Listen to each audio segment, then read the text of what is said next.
286, можливо, я там помилюся на пару штук костюмів, тобто курток і штанів, які є вогнетривкими і які мали би забезпечити, як кажуть, вас від опіків і так далі. Ці костюми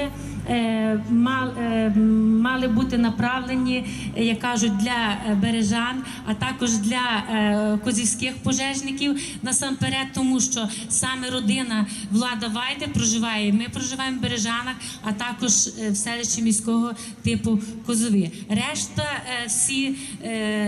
вся зібрана допомога від Торонто мала бути направлена для пожежників Тернопільської області.